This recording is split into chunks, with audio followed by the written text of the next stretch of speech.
عمومی طور پر پاکستانی اپنی پروفائل میں بہتری کی غرض سے لین دین کے لیے بینکوں کا سہارا لیتے ہیں، لیکن جب یہ بینک ہی خود قوانین کی دھجیاں اڑانا شروع کر دیں تو اسٹیٹ بینک کو حرکت میں آنا پڑتا ہے۔ ایسی ہی کچھ بے ضابطگیوں میں پاکستان میں کام کرنے والے 10 بینک ملوث پائے گئے ہیں، جن پر اسٹیٹ بینک نے انہیں کروڑوں روپے جرمانہ کر دیا ہے۔ ان بینکوں میں دبئی اسلامی bank, Habib bank limited, MCB bank limited, Silk bank limited, bank Alfalah limited, Allied bank limited, Sindh bank limited, JS bank limited, Summit bank limited اور حبیب میٹروپولیٹن بینک لمیٹڈ شامل ہیں۔ ان بینکوں پر اسٹیٹ بینک آف پاکستان نے اگست میں مجموعی طور پر 80 کروڑ روپے سے زائد کے جرمانے عائد کیے ہیں۔ یہ تعدیبی کارروائی اور جرمانے اینٹی منی لانڈرنگ، صارفین کی معلومات اپ ڈیٹ نہ ہونے اور فورن ایکسچینج کے قوانین پر عمل درآمد نہ کرنے پر کیے گئے۔ اسٹیٹ بینک آف پاکستان کی ویب سائٹ پر جاری فہرست کے مطابق حبیب بینک پر 32 کروڑ روپے سے زائد کا سب سے بھاری جرمانہ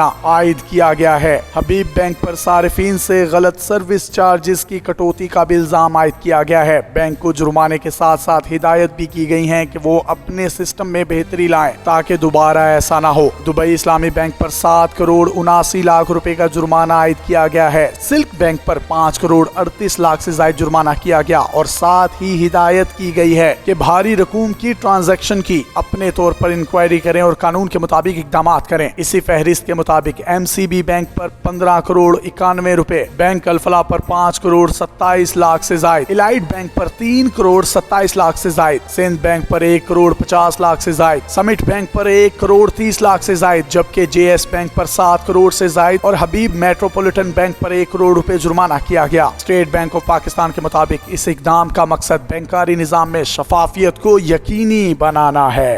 مزید اس طرح کی ویڈیوز حاصل کرنے کے لیے آپ ہمارا پیج ڈیلی پاکستان بھی لائک کیجیے۔ اپنے میزبان یاسر شامی کو اجازت دیجیے۔ اللہ حافظ۔